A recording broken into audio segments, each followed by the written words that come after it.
attributing to them.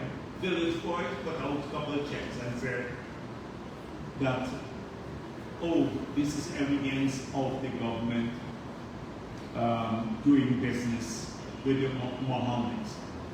So the Attorney General will deal with that matter, and I will deal with it when it is attributed to the Mohammeds.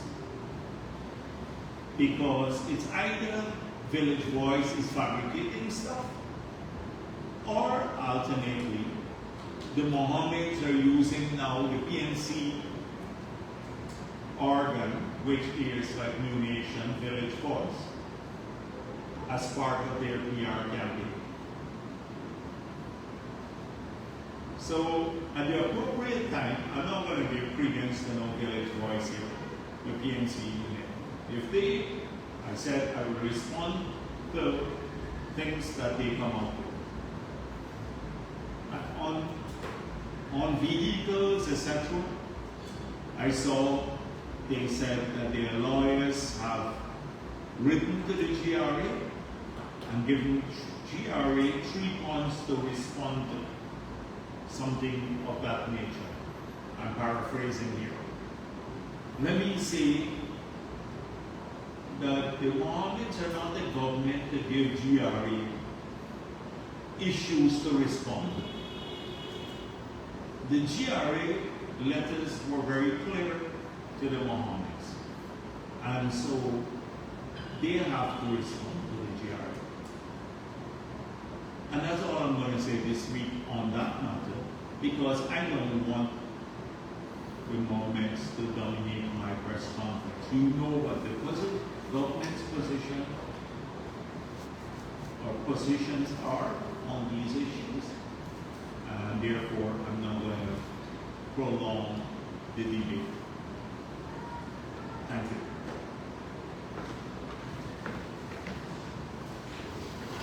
Dr. Jagdeo, Mikhail Rodriguez for Daybreak News. On the Mohammeds, but not exactly on them. When OFAC issued their statement, bringing to the world that they have brought sanctions against the Mohammeds in Guyana, in those statements, they specifically claimed the Mohammeds corrupting GRA officials.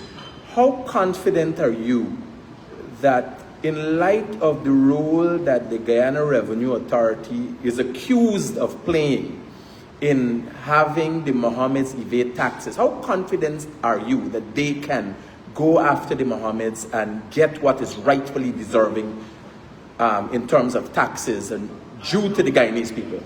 I have not seen anyone accusing the GRA of corruption in this matter.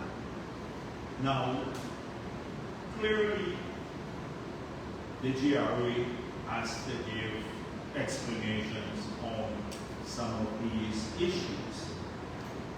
So, I saw, again in the public domain, put out by the Mohammeds, that this claim that these peoples came in 4 years ago, and it's only now that the GRA is trying to conclude the transactions. Now that is not entirely accurate. Several of these vehicles came in a couple of years ago, in fact 3 of the vehicles, and they came in through a remigrant scheme. And those 3 vehicles alone would be about $900 million. So if you come in, they didn't come in the name of Azzuddin Mohammed. If you look at the letter from the GRA, let me see if I can get a standard letter. There's a condition here of a standard. Let me just read to you. If a person, a migrant, were to bring a vehicle to Guyana, any migrant, and they qualified to bring the vehicle back, the GRA issues you with a letter. And the letter has these conditions. It's important that people are aware of. Please note that pursuant to Section 23 and 36 of the Custom Act, Chapter 8201, remission of duties on the motor vehicle is granted on the following conditions. 1. That you maintain legal residence in Guyana in accordance with the Section 2 of the Income Tax Act, Chapter 8101, for 5 years from the date of registration of the vehicle. So that means you maintain residence in Guyana for 5 years. You have to live in Guyana for 5 years. And you have to file tax returns. Because if you live in Guyana for a particular period you live here, you have to file income tax returns. 2, that you must reside at least 183 days for each year until the 5-year period has expired. 3, that the motor vehicle must remain in your possession and cannot be leased, transferred, or sold within the 5 years from the date of registration. 4, that the vehicle must be used by you for your primary mode of transportation, by the person who's bringing in the vehicle. And 5, that you report to the Ghana Revenue Authority in person every 6 months with the motor vehicle certificate of roadworthiness, fitness, insurance, and registration for inspection. It says, for the Section 36 of the Customs Act, Chapter 8201 stipulates that the use of this motor vehicle, contrary to the conditions specified within 5 years of importation without payment of the full duties thereon, constitutes an offense and allows the Commissioner General to impose penalties inclusive of fines and forfeiture. So 3 of the vehicles, totaling about $900 million in taxes that were waived, went to remigrants under these conditions. It is GRA's contention now that the remigrants did not fulfill these conditions. First of all, they did not live here for the stipulated 183 days. So these vehicles only came in about 2 or 3 years ago. So that now is being monitored. So I don't see where the GRA, there's corruption there in the GRA. The GRA did not, when Mr. Mohammed or Team Mohammed started making these posts, that these vehicles belong now to his fleet. It is contrary to the letter, that the duty-free letter that they got. The individuals, because it didn't come in Team Mohammed's name, it did not come in his name, it came in the name of remigrants. So now they're entitled to go after the taxes. And then the 3 other vehicles, they made it clear that the declaration was false. So, like I mentioned last week, since the moment had been at this vehicle thing for a while, that the Lamborghini was declared at $75,300 US, the cost of acquisition. Someone called me after that and said it had to be a Lamborghini with a Tata Mini engine for you to declare it at that level. But from what everyone was saying, that if you go research this yourself. You can find out the true path. But that was the clear. That was the submission made to GRA. And if you look at what GRA said in their press release, 2 days, not last week, 2 days after they posted how much he paid on taxes, the GRA immediately almost came out after his post and said, here are the reasons why we can go back, because it's a voluntary compliance system that we have.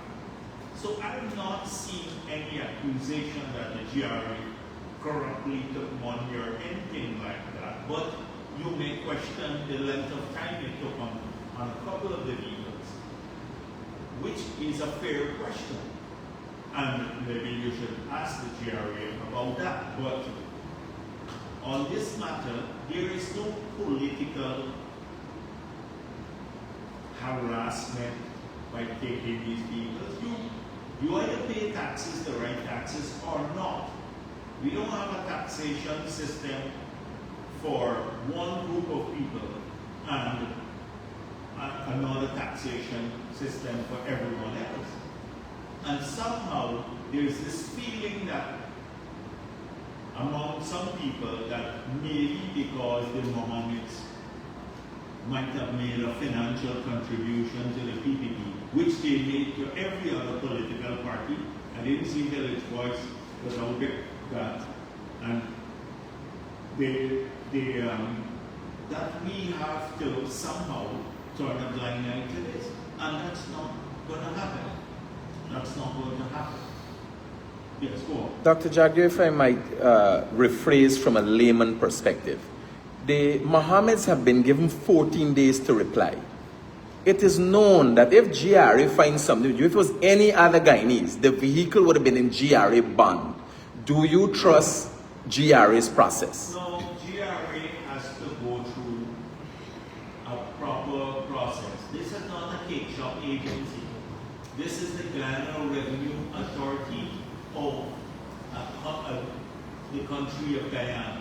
It's not a political body. This agency has to treat taxpayers the same way. So if you evade taxes, then you will probably have gotten a similar letter. 14 days to prove. It's natural justice.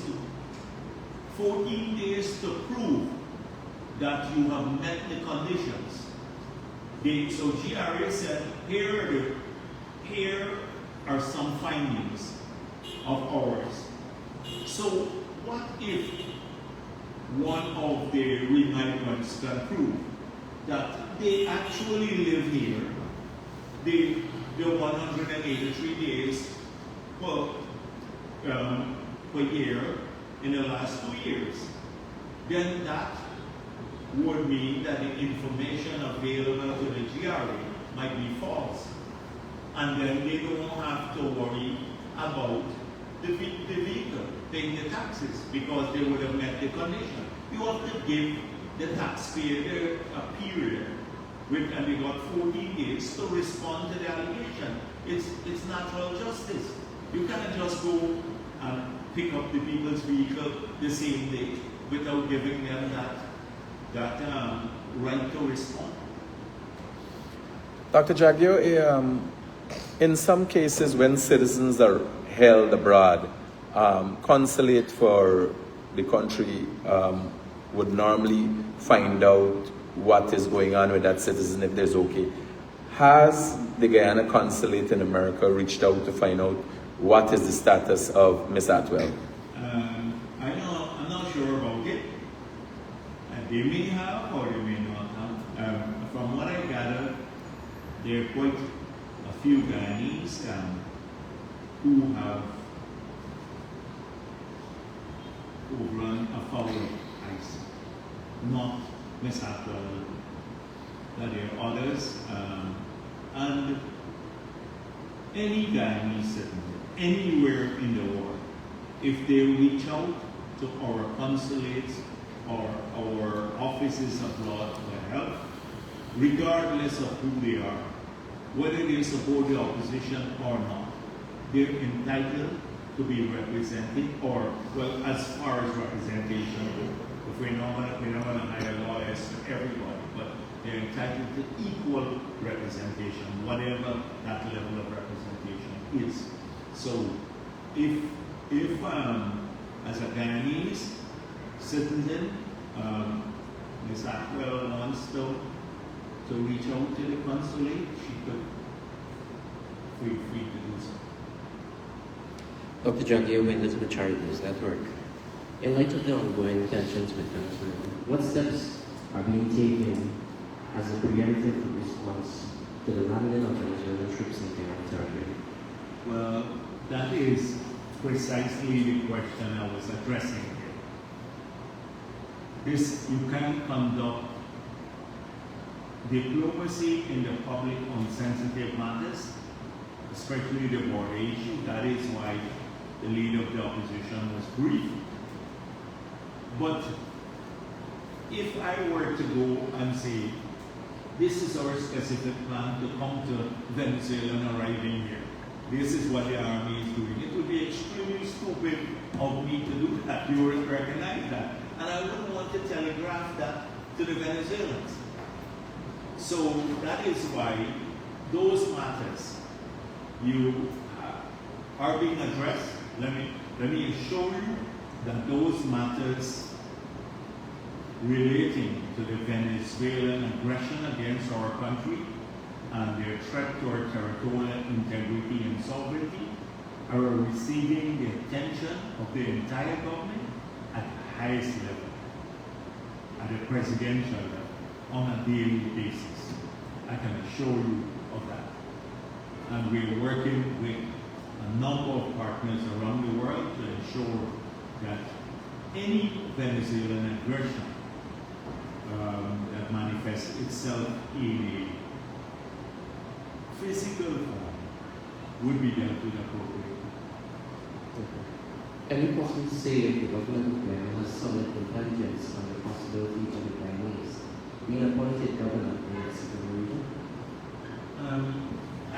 I've seen a lot of the issue on this matter.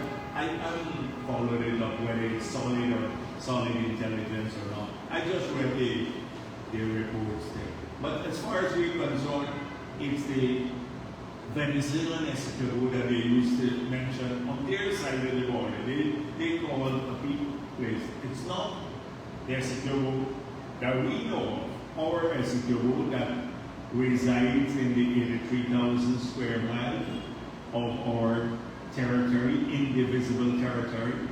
We don't know of any Guyanese who've been, or who's claimed to be appointed governor of Essequibo. We got a regional chairman there, we got president of the country, we got opposition leader for the whole of Guyana, including Essequibo.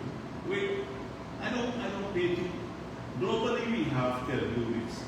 But these antics by the Venezuelan government, if every day you have to treat it seriously, and that is why we took it to the ICJ. We approached the ICJ on the matter of the elections there. Our partners are fully briefed, etc. But I don't really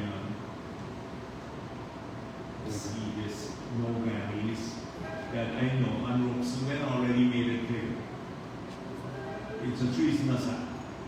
So we're seeing It's a treasonous act. Any Guyanese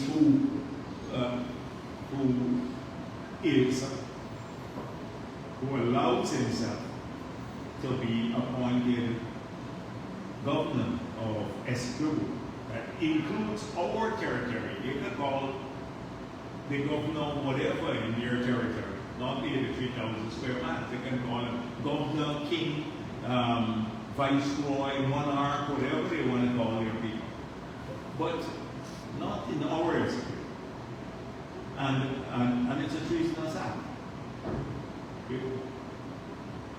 So we received a number of reports on person about the citizen bank position, having these account issues, unable to access cash immediately, and have been told to wait for weeks. What the citizen bank? Yeah, like the cash location. Have you received That they took their 100,000 check? No, they can't access funds for about 3 weeks now. Persons. Oh, this is the first time. What? So they went into the bank? Yeah, they're having current issues and they cannot access funds immediately. So if I walk into the bank, I don't know, I've not heard of this, but if you walk into the bank, you can withdraw your money. What we were told that they cannot access the funds immediately. No, I don't want to know if it has to do with their debit card and their credit card, Visa card, which might be a problem with their system, but it's not the availability of the money, because if you walk into the bank and somebody says, we don't have enough funds now, you're trying to withdraw from your account, that's a big problem for me. Here, it would be a bank-related problem, most likely, where they have trouble with the Visa card. I don't know if they do debit, both debit and credit cards, but it might be a problem with their cards. We tried to find out, I'll ask the governor of the central bank to give us more details about this. But people have choices too. You know, sometimes I had to tell you the truth, the Republic Bank card, credit card, was atrocious. I went around the world, I couldn't use my Republic Bank credit card every time I tried. It's atrocious. And I just switched. I took a credit card from another company, another bank here. So it was a horrible experience everywhere. So people then easily switch if they.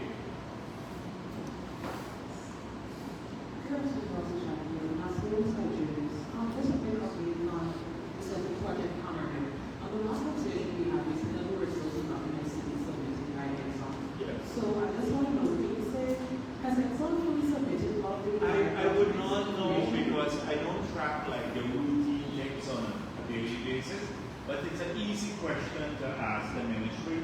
Have they submitted a full? You get it because they should. What did Exxon say? They submitted everything? What you got from them is that they were submitted. That they submitted. It's asking for I can easily find out before the end of the day and get back. I can, after the meeting, I can call them and find out whether Exxon submitted everything. To start the process, the internal process, that is the ministry's process of reviewing the documents. So we do an internal review. We hire consultants to do the review, 2 groups of consultants, and only any approval would have to be done only after we've completed to our satisfaction the review process. But I don't know if all the documents have come in as yet to start the review process. And just another clarification. Can you say if the discussion to look at additional fiscal benefits from this project is still on the table? Additional fiscal benefits from this project and others going forward? Right now, there is no such discussion, to be truthful. There is no such discussion.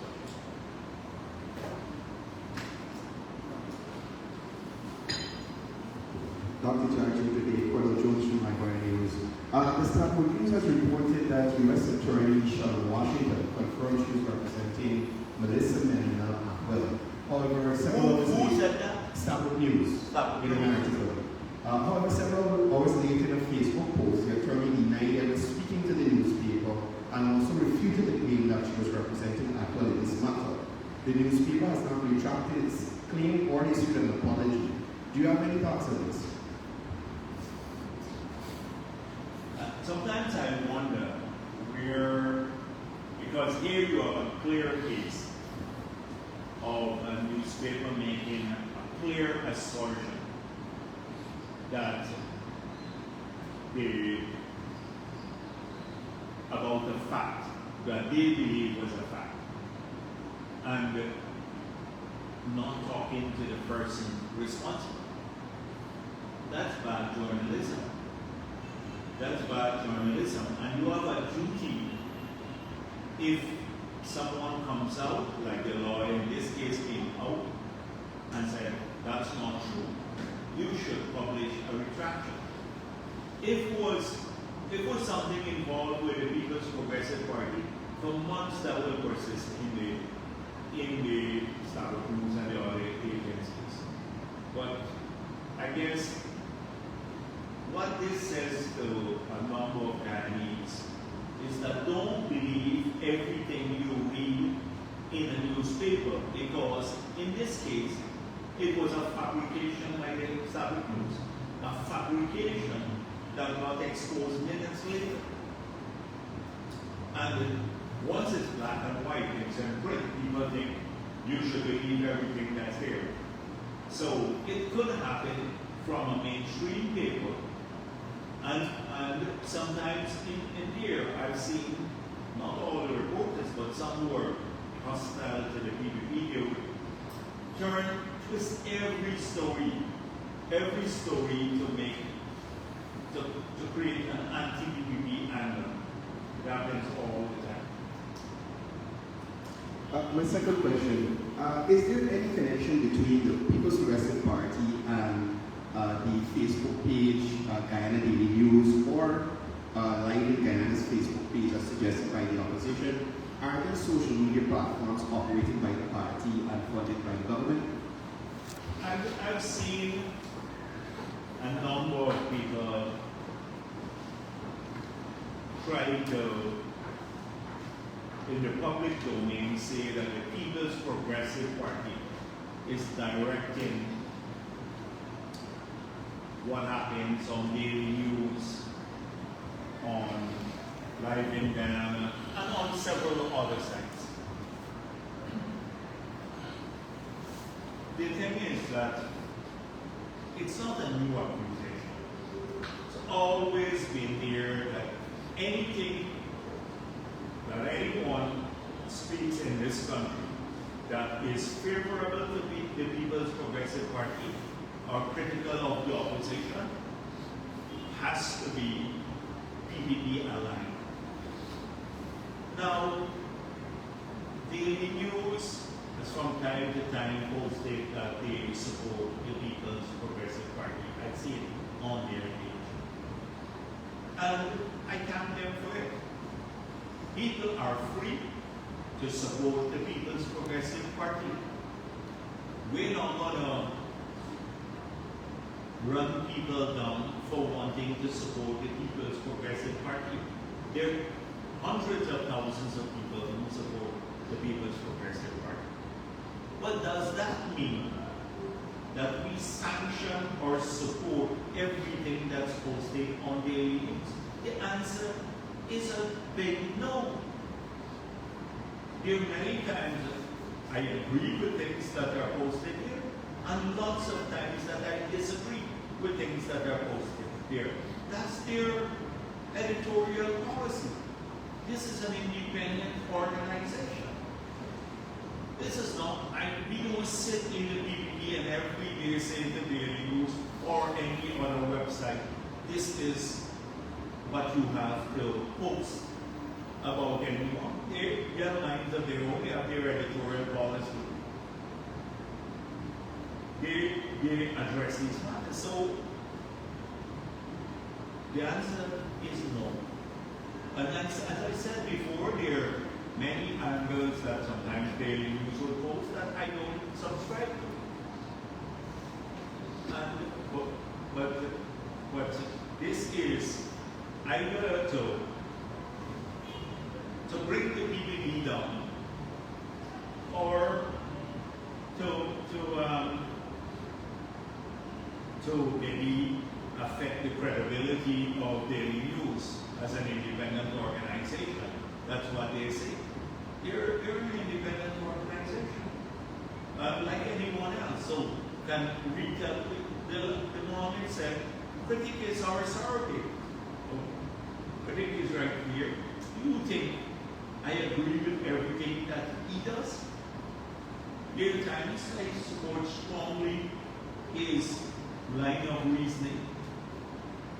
And there are times when I would disagree with the content of what he puts. But he has a right as an independent organization to say what he wants or he has to go and face the court. So we don't tell Critic every day when he goes on his program, this is what you have to say, here is a script, this is what you must write, etc. It is to bring down the credibility of independent voices that they make that position. But there are lots of times Critic would say things that I don't agree with. And the man especially, or the language he uses to say things, I would never use that. The General Secretary of a serious party. And he's Critic, he could say whatever he wants. You know, I don't know, I have a party relying on what I say, and tens of thousands of people relying on our party. I have to be responsible.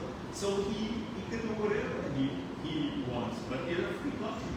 Now, does that mean that Nigel Hughes, when they go on Rickford Work Program, or Sherrod Duncan, agree with all the vile racist things that Sherrod Duncan and the others do? They tell Sherrod Duncan or Rickford Work to post these vile racist things every day, or some of the other things, Benchmark or Green. So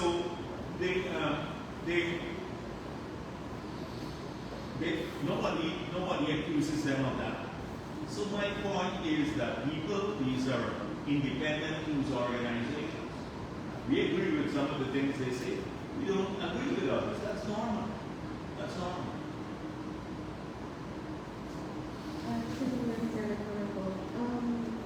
want to come back to what you spoke about earlier regarding the protests at the Struggle Revolution. We saw the opposition leveraging protests concerning the detention of someone towards their political narrative. Do you think that the opposition using this platform solidifies your stance that they need to seize every opportunity to stay relevant? Because the crowd at the Struggle Revolution was bigger than what they have at their outreaches or even in front of Chief Government.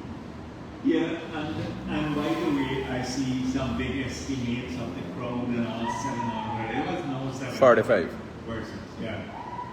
So the thing is that when I look at the people too, it's the people from the same group you will see in front of Jacob.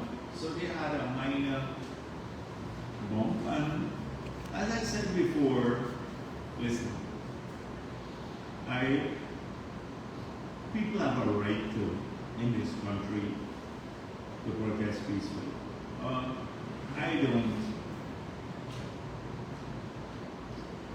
We can talk about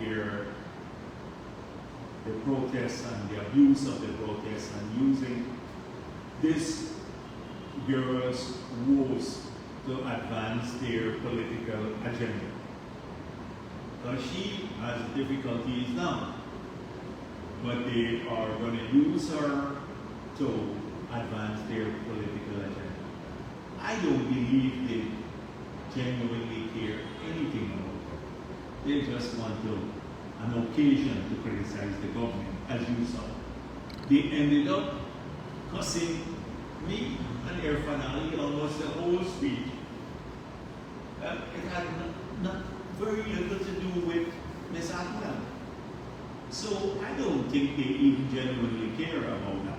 But they have a hard time, as you said, getting people to come. So they got a little bit excited when they saw 300 people or so. But really, I look at the Nigel Hughes and the others, and it's done. And I look at how people's body language a lot. And they're now ready for the challenges of the future of running this country. Running a country like this is pretty complex, especially at the stage we're at. You know, you have to address 100 moving parts at the same time. And the they've demonstrated a form of laziness and ineptitude in government and even in their private tech matters that tell me that they don't have the energy to do it. You have to be excited about going to work. You have to be working on 10 things at the same time because you can't address a single issue. And I look at it, it's just not ready for it. A once a week engagement that they do on Friday at the press conference, and then it's mediocre.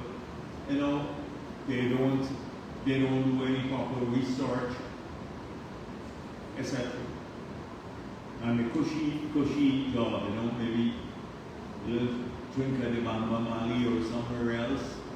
Like it's not about, it's not ready. And that was what came out. When I watch these things, the images that came, I look at the images and I say, oh, not ready. They're not ready. So, you're right. They have to use every opportunity. If you have, like, outside of Freedom Out here, you have someone start knocking a tin cup, they'll show up here to criticize the BP. This is a tin cup party, you know. Anything there will be here. Illinois sponsored a promotion with the big picture sign over James Bond's face. What? The Illinois posted a promotion with a big picture sign in front of James Bond's face, who recently explained that... What sign? Betrayal. Betrayal. Oh, okay. Over James Bond's face, who recently explained that the Agua issue is related to the U.S. immigration policy and not the PDP government. Do you believe that this is part of a broader effort by the opposition to silence persons who share an independent view? Yeah, but it's the old way of operating. And it wasn't like a rant by James Bond. He made a post, and it's logical. Anybody who reads it would see it's logical. But you could give credence to Norton's little rant and Nigel Hughes talking about all sorts of nonsense, but see a reasoned position and call it betrayal. Because it's the same thing about ownership. We own you. If you don't toe the line, then you either betray us, you're something else, house slaves, soup drinker, whatever. The usual nonsense. Everything. So it's with that philosophy. They can't get out of it that people are smart enough to use their own brains to figure things out themselves and to plan their future. And no political leader of any party should tell people how to think. They believe they can tell Africans how to think. And that's not going to fly. That's not going to fly because you have a lot of smart people and people who can think for themselves. Okay, and finally from you, we saw recently David Hines, WPA co-leader, said that the only purpose Rambutan and Nakamatu ever served was to bring in Indian votes. What are your thoughts about this? And do you see the PNC/APNU using this same strategy at the upcoming elections? They can use whatever strategy they want. It's not going to make a difference. They can bring in anyone, they can put whoever they want to run on the slate. It doesn't change the nature of what they represent. And that is what matters when voters have to make a decision. Because, as you're right, they can put anybody there, any face. It doesn't matter. It's the look. If you really want to talk frankly, yesterday, today, in the court, Nigel Hughes is trying to prove that Mingo. So he said he caught our witness. He didn't hear Mingo make a declaration. You know, the person who's giving evidence in the court. So he made that a big issue. She didn't hear it personally, but it did happen. The whole country saw it. We have videos of him doing it. The Chief Justice had to say to him, "You're not doing it properly, go back and do it." He then did not do it properly. Again, made a second false declaration. He said, "You have to post it, SOPs there."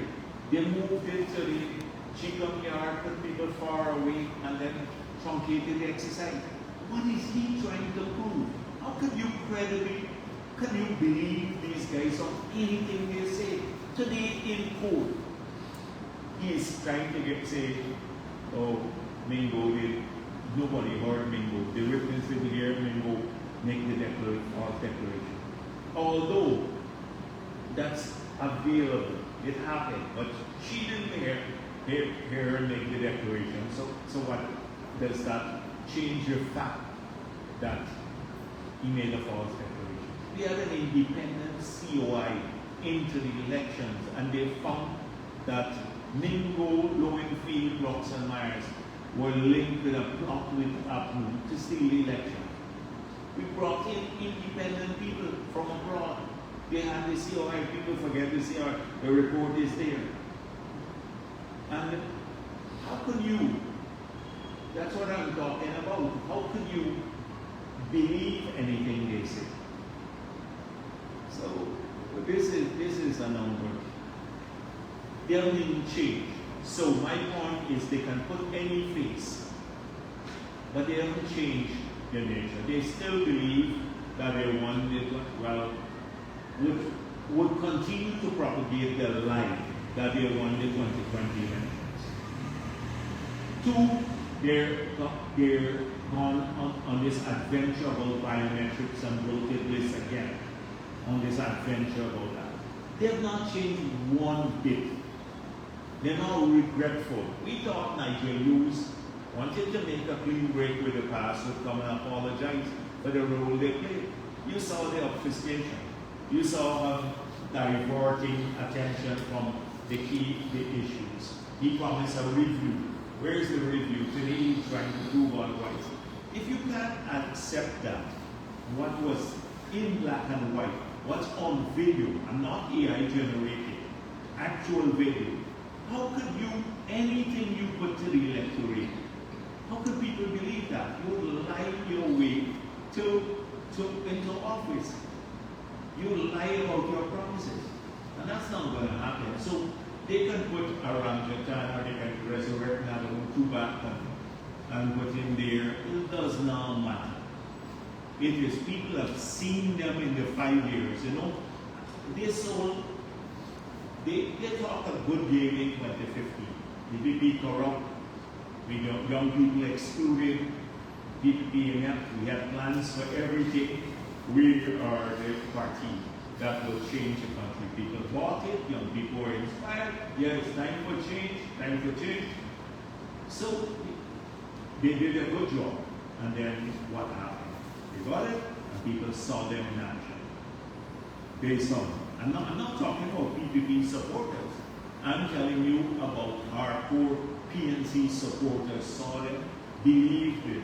The nonsense they were telling them all the time, young people, and then you think those people are going to put at risk their families again? Because with them, we go around in circles, we might get a little bit of money for a couple of years, and then it goes back. Listen, that's been their track record. Goes back to zero. Don't have sustained progress. Good afternoon, Dr. Jagdeo. My name is Miriam Science. So Guyanese have been invited to Abuja this weekend to celebrate the life and legacy of Dr. Jagdeo, where you and President Ali are scheduled to be speakers there. Could you shed some light on what we could expect? Well, I hope people will come there.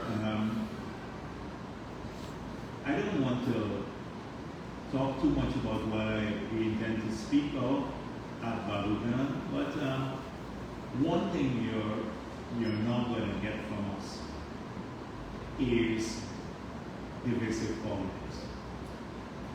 You're going to find a party that will mount that stage here in the form of different people, including the president, that will be entirely positive about our future, that will reinforce what we want to do for Guyana in the next 5 years. We'll speak of the challenges we face from different quarters too, because we're a party that tends to be realistic about those challenges, and a party that wants to build a unified country. We are people of every race, every religion, every gender. They feel comfortable, they feel that they have a government working for them. And that is what they're going to find. So that is what in a nutshell you can expect. It's more of the same. We don't look every day to look smart and come up with some brilliant ideas. We're going to the moon one week just to get attention. We've stuck with the core messages. Jobs, housing, security, health, education, leisure. These are important. Recreation, national unity. These are our basic themes. And if you look at it, family, etc. That's what we're working towards. We don't try to reinvent every week what we're working on. That's why we're being consistent. And when you talk to people, these are the things that matter most to them. Every person. And so that's what we can expect. Yeah, good afternoon, Dr. Jagdeo. Given that Michael Richmond, likewise. Given that the president of the Guyana Press Association has been selectively representing certain reporters, and considering our presence at the protests, despite not being attached to any media house, how do you view our role in balancing advocacy while our position as a representative of the press? Does this raise concern about our impartiality in actions? I think any right-thinking person in Ghana, in government, in opposition, any in the media would know that Nazima Radubir is a PDP hater and has consistently been one throughout. There is no question about her objectivity. She lacks objectivity. She will steer every issue to make it seem as though the government is at fault or attacking press freedom. Conveniently. We've seen how they've manipulated the leadership of the Press Association to keep control of it. And then the damage you don't see, they collect a lot of money from abroad in spite of not being attached to various organizations. So the association gets a lot of benefits. But that's one thing. They also share a lot of false information abroad. So when you see some press freedom indices being developed around the world, they would think, oh, this is like a press association that's truly independent in a country. So they would tend to take what they send up, that's international bodies, and give credence to those to what they send up. If you only had a glimpse of what they've been sending up, you will then see how vile and anti-BBB it is. We had a taste of this when Transparency International released the 2019 statement that went from TIGI of Ghana to them. That's for the first time we saw the lies that TIGI told them. That under APNI, they had improved the Integrity Commission when they actually, for 3 years, we didn't have any declaration. 2, that they had stopped the protests, they had stopped the parking meter scandal. When it's not true, you know, it's civil society, they approved it. And the third thing was, they've been releasing and publishing all of the oil and gas contracts. When we know that they hid the contract for nearly 2 years and took the signing bonus and hid it in an account that was not in the consolidated fund. But the TIGI Guyana chapter that was made up of anti-PPP people put all of those in a report, positive report, and send it to Transparency International in 2019. I wonder if they would release the report they're sending up now. Trust me, it would all be against the PPP. These are PPP haters who end up going into these bodies, the Bulsarans of this world. They end up going there. And that's how they work internationally. So I would be shocked to see the reports that go up from the press association here about transgression. You know, here this is one of the freest countries in terms of press freedom. Every day look at cultural news and the criticism. And every day final criticism, and I'm still alive. They've been cussing me all my life. It's still here. Nobody harasses them. They publish every day. You check other countries whether that would happen. And we're proud of that you have a diversity of opinion here, even if we don't share your views. So with her, you can never win. And we get closer to elections, watch it. The GHRA comes out, now this one-man McCormack organization. This guy is been around like from no days and vile since that time. Right? He is another one. No accountability, nothing whatsoever. The part of that organization. Have you ever seen the GHRA come out with anything that matters to the people of this country? Have you seen them one day going to BV or Annandale or Buxton or Enmore or Portmoran to talk to the people there and get their views? They sit in a building here in Georgetown and they put out anti-PPP statements all the time. And they collect money from international organizations. Maybe that's why they've been cussing President Trump a lot, because I think the USA money, I don't know if they got money from USA, might have been cut. So to put out these statements, I don't know if they got money. Yes, the government has reportedly used some $70 billion to service its debt. Can you say how much of that money went to interest rates and how much more will go for the $1.5 borrowed for this year's budget? So when you look at the budget, if you look at the estimates, you would see principal repayment and capital repayment in the fiscal tables. Check that. Check the fiscal tables in the budget, the estimates, and you will see how much is budgeted for interest payments and how much is for repayment on the principal. So what happens is that you know the year before what is due and payable based on the servicing profiles of the loans. So then that figure tends to be 95% accurate, 95, 97% accurate. You may have small differences. Okay, so just check that table. It will give you all the details. Secondly, is the government banking on the new PSA to make for the huge losses from the bad one in the stock block? No, we shouldn't have to bank on anything. The new PSA is the right PSA, we believe, for the country. And that's why we put it in next. We believe that our companies should, from the beginning, that should have been part of the original discussion. They should have paid corporate tax and they should have paid a higher rate of royalty.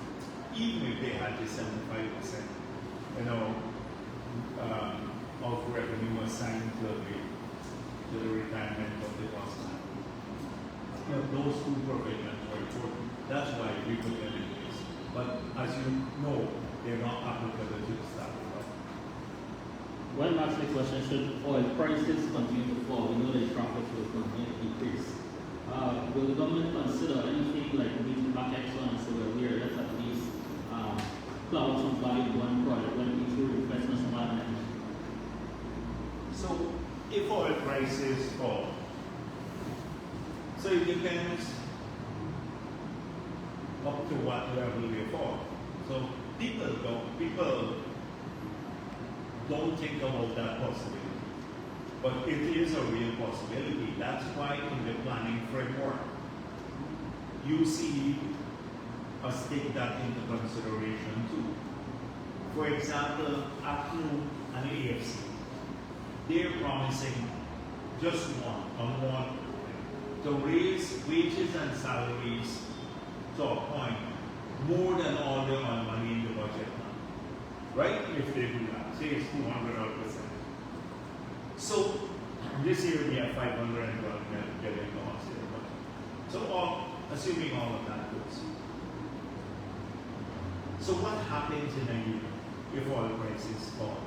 You can pay wages and salaries in the public sector alone, much less fund roads, hospitals, schools, and everything else, buying equipment for or medication for people, the hospitals, etc., or children's education. They don't think about that. That's why you've had another set of lunatics who say, remove. I think this was from the old leadership of the ANU, saying remove all taxes. And we said, so what happens with that? So my point is, there could be that in the future. It could happen suddenly, or it could happen over time. We are seeking, I spoke of diversification, to see that the wealth of the country is coming from more diversified sources, revenue of the country. Right now, in this year's budget, about half of the revenue come from non-oil sources. So about half and half. We need to grow that share through diversification of the economy. So in future, you mitigate against this risk. Now we anticipate that oil prices, barring unusual action, will fall over time because there is growing demand for energy globally, and the energy supply is not coming from renewable sources at the pace at which you need to do to put in the investments. So that will keep, if the demand is high and it's not being met, the incremental demand is not being met by renewable energy, it has to come from fossil fuel. And so that's the reality of the current situation. Now that's abstracting from several other more energy efficient measures. But that's in the main, that's what's happening. So we anticipate the demand for fossil fuel will remain high over a period. That doesn't mean that you can have short-term drops. Like in 2015, APNU had a gift when we were not producing oil and gas at that time. The price for a barrel of oil dropped from $120 to about $28, $30. Steep drop, decline. They saved $350 million US on the balance of payment per year. They didn't pass it on in lower electricity rates or anything like that year. They saved $350 million. So you could have sudden drops. But that time, what caused the sudden drop? There was this war with Saudi Arabia. Now the Saudis' budget, they have to break even on their budget. They have to have, that is, to have a zero deficit, they need oil at about $90 a barrel.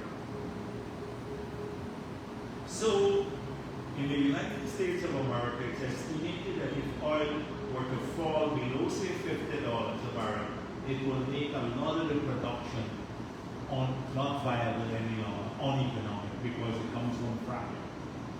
So there is, even with the settling of, if there's a ceasefire, a truce between Russia and Ukraine, and you have Russian oil in the market, and right now there are sanctions now to keep Iranian oil off the market that was flowing to the market. So these variables, you have to look at all of them, the supply and demand. So Venezuelan oil is not going to enter the market.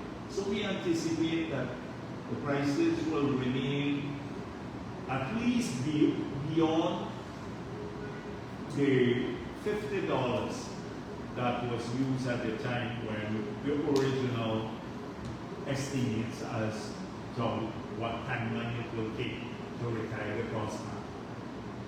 It's right now around $70. We don't anticipate that steep fall off immediately, but you know what happens globally. So that's why we have to be very cautious about how we manage our affairs. Now, you ask me that should the price drop, whether we will ask for more. If the price drops to, and the break-even between 25 to 35, depending on the project. Some projects are 25 and then $35 per barrel. Then we will have another question to ask whether the continuation of producing oil offshore is still viable, if it will be below the break-even cost. But that's a long way to get to.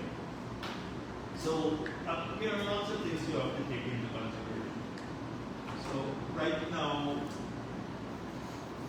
you ask me a hypothetical. Should the prices fall, whether that would be available. Everything, the discussions would have to cover everything. Okay, finally, there was an issue that raised that came up in the social media today about a textbook being used to criticize persons who challenge the government. Apparently, a textbook criticized the Chinese Latin for refusing to accept. Which textbook is it? I think it's a reading textbook, grade 3. Or even I can't imagine that the government would publish a book against an individual that we are going through, that who might not be able to show for. How would you criticize someone who their election, so next year when he doesn't meet, he's not able to show anymore if he loses the election, and I think they have some term limits too and stuff like that. So what happens? We have to scrap all of this book? I can't imagine that. If that's happening, just want to know, we know the government was normally taking the approach. Yes, but the textbooks are not developed many times in the technical units, but I can't see. I'm responding in the code. So I don't know what you're talking about, but I can't imagine that the government would use a textbook to criticize a single push-up for anyone, for that matter. If this happened, it's unacceptable. If it did happen, it's unacceptable. But I don't know what you're talking about. Dr. Jagdeo, one more question for Daybreak News. The government has been trying to stimulate economic activity in Region 9 through setting up different mining operations. Recently, the government might have overlooked setting up a mining operation and had to cancel that.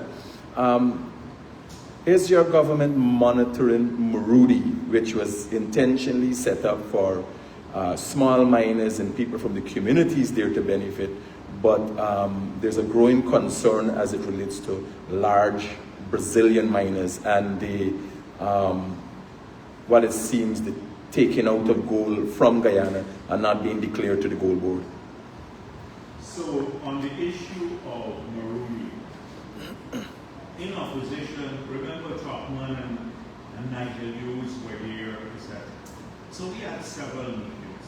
We made it clear there, and I think the minister reinforced this, that the Marudi Mountain, the miners there, must be primarily from Region 9.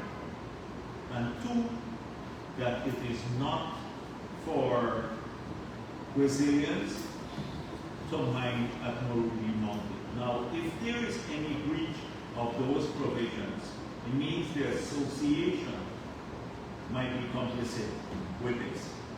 So I would suggest that you bring this to the attention of the ministry. This is for Guyanese. We made it clear that's for Guyanese. Now we heard about the illegal export of gold from the Rudy Mountain. There are several intelligence operations being done that hopefully will yield results. We have, a few weeks ago, the government arrested a Brazilian national who was smuggling gold out of the country, and she was charged, I was told, not just for smuggling but money laundering. We did not verify the second part, but she got bailed. She got bailed. And it is, from what we've been hearing, it's a ring of people here in Georgetown too. I can tell you that there are operations against people who are buying gold at a price significantly above the world market price because they're evading their government's royalty and smuggling it into Brazil. And so I want to say to the people who are engaged in this, that when you get caught, there are several Brazilian nationals, but there are a few locals. When you get caught and charged with money laundering, don't go and claim discrimination. In terms of Arnaputa, that should have never happened. That's why when the regional chairman called the president, said that this took place, then the minister went and canceled. So the Ministry of Amerindian Affairs did not have to give permission to that because it is not Amerindian title lands. It's an NDC, Arnaputa is an NDC, unlike the villages, Amerindian villages that fall under the Amerindian Act. So this was an area of two bodies, the local government bodies in Region 9. The Letem, which is a town, and Arnaputa is the only NDC in the region.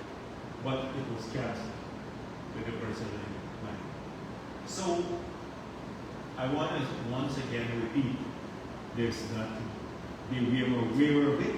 There's several intelligence operations going on. It's not. We already know the names of some of the people who are buying the gold and paying this price because they're evading it, they're shipping it out. And it is, and you will see more enforcement action. We hope that we can't tell the judiciary what to do, but that people, that they see this as a serious matter.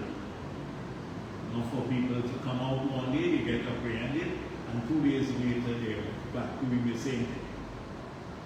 It's a serious matter.